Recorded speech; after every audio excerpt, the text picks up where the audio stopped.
Good morning friends, welcome back. TGT 2022 को focus करते हुए आज हमारा टॉपिक है एक्टिव वॉइस और पैसिव वॉइस, जो एग्जाम में आता ही आता है। इससे पहले अगर आपने हमारे चैनल को अब तक सब्सक्राइब नहीं किया है तो प्लीज़ सब्सक्राइब कर दीजिए। एक्टिव वॉइस, चलो टॉपिक पे आते हैं। एक्टिव वॉइस और पैसिव वॉइस में क्या होता है? जो हमारा एक्टिव वॉइस होता है उसमें हम सब्जेक्ट को प्रायोरिटी देते हैं और पैसिव वॉइस में हम ऑब्जेक्ट को देते हैं। रूल से समझते हैं। जैसे हमारा कॉमन रूल होता है पहले हम सब्जेक्ट लगाते हैं, फिर वर्ब लगाते हैं, फिर ऑब्जेक्ट लगाते हैं। यही होता है ना। तो इसे हम आप एक्टिव वॉइस समझ लीजिए। तो पैसिव वॉइस बनाते हुए हमें क्या करना होगा? सब्जेक्ट की जगह पे हम ऑब्जेक्ट लगाएंगे। यहाँ पे हम ऑब्जेक्ट को प्रायोरिटी देंगे, तो फिर वर्ब, फिर सब्जेक्ट आएगा। और इसमें वर्ब की थर्ड फॉर्म का यूज होता है। पैसिव वॉइस बनाते समय वर्ब की थर्ड फॉर्म लगेगी। सबसे पहले जैसे हम प्रेजेंट इंडेफिनिट का सेंटेंस है हमारा, हम कैसे पहचानेंगे प्रेजेंट इंडेफिनिट है? उसमें वर्ब की फर्स्ट फॉर्म में एस या ई एस लगा होगा। वो हमने आपको पिछली वीडियो में टेंस में पढ़ा ही दिया है। अगर आपने अब तक टेंस की वीडियो नहीं देखी है तो उनको देख लीजिए। टेंस बेस है, टेंस से ही सब समझ में आएगा। अगर टेंस नहीं आते तो फिर ये एक्टिव वॉइस और पैसिव वॉइस भी समझ नहीं आएगा। प्रेजेंट इंडेफिनिट में अगर एक्टिव वॉइस में एच या ई एस लगा है वर्ब में, तो हम पहचान लेंगे। तो हम ये क्या रूल लगाएंगे? उसमें इज एम आर का, पैसिव वॉइस बनाते समय इज एम आर का यूज करेंगे।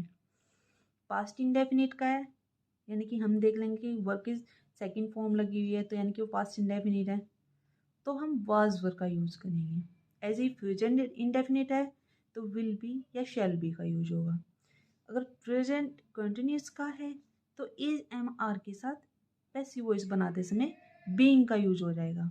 अगर पास्ट कंटिन्यूस है तो वॉज वर्ब के साथ बीइंग का यूज हो जाएगा। ऐसी प्रेजेंट परफेक्ट है अगर हमारा सेंटेंस, तो हैज़ हैव उसमें लगा होगा तो हम हैज़ हैव बीन लगा देंगे। और अगर पास्ट परफेक्ट है तो उसमें हैड लगा हुआ, हैड बीन लगा देंगे। और फ्यूचर परफेक्ट में विल या शैल के साथ हैव बीन लगा देंगे। ये हमारे रूल हैं, आप इनको नोट कर लीजिए। स्क्रीनशॉट लेके नोट कर लीजिए तो आपको आसानी से समझ में आ जाएगा। ठीक है, हमने वर्ब की थर्ड फॉर्म आपको बता ही दी है। वर्ब की थर्ड फॉर्म यूज होगी।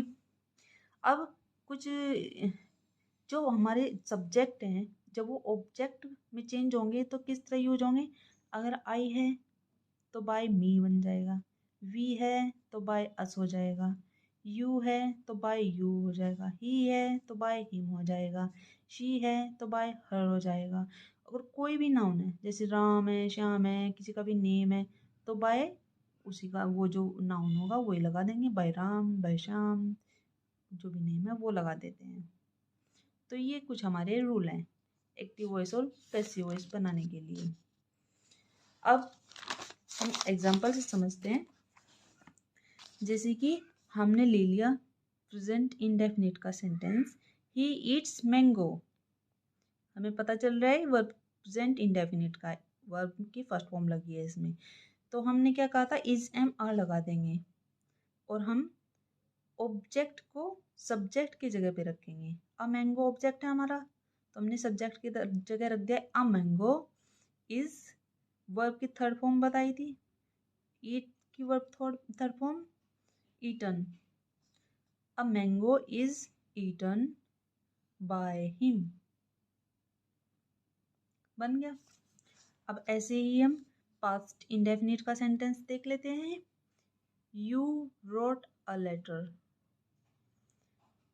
इसको हम पैसिव वॉइस बनाते समय अ लेटर को फर्स्ट सब्जेक्ट की जगह रख देंगे। A letter was written by you, हो गया हमारा पास्ट इंडेफिनिट का भी। ऐसे ही हमारा फ्यूचर का, they will play a game. इसमें विल लग रहा है तो हमें पता चल रहा है फ्यूचर का है, तो हम क्या कर देंगे? विल बी कर देंगे अ गेम। और जो हमारा ऑब्जेक्ट है उसे सब्जेक्ट की जगह और जो सब्जेक्ट है वो ऑब्जेक्ट की जगह। A game will be played by them. Next sentence हमारा, the child is looking at a dog. हमें क्या पता चल रहा है? कौन सा सेंटेंस है? इज है और लुकिंग है, यानी कि प्रेजेंट कंटिन्यूअस है। तो हम इसको पैसिव वॉइस बनाते समय इज बीइंग लगा देंगे। A dog is being looked at by the child. Next sentence, the girl was singing a song. Passive voice होगा इसका, a song was being sung, यानी कि वर्ब की third form, by the girls.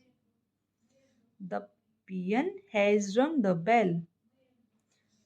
Passive voice, the bell has been rung by the peon. We had done this work. Had भी लग रहा है और डन भी, यानी कि पास्ट परफेक्ट है ना, तो हम क्या लगा देंगे, इसमें बीन लगा देंगे। This work had been done by us. We का हमने अस कर दिया। I shall have taught this lesson. This lesson will have been taught by us. इसी तरीके से हमारे सेंटेंस बन जाएंगे। और इनको और आसानी से समझने के लिए मैंने तो सिंपल मेथड लगा रखा था। जैसे कि क्या है, जैसे विल है तो हम इसमें क्या ऐड कर सकते हैं, विल बी ऐड कर सकते हैं। जैसे कि ये है, हैज़ लगाए यहाँ पे, हैज़ के बाद हम हैज़ है जैसे पूरे सेंटेंस में, तो क्या ऐड कर सकते हैं, हैज़ के साथ बीन लगा सकते हैं। तो पैसिव में बीन लग रहा है एक्स्ट्रा, यानी कि कुछ भी और एक्स्ट्रा जोड़ के चलना है।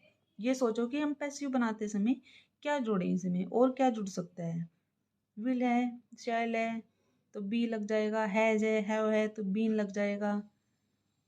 और इसी तरीके से हमारा एक्टिव वॉइस और पैसिव वॉइस टॉपिक कंप्लीट होता है।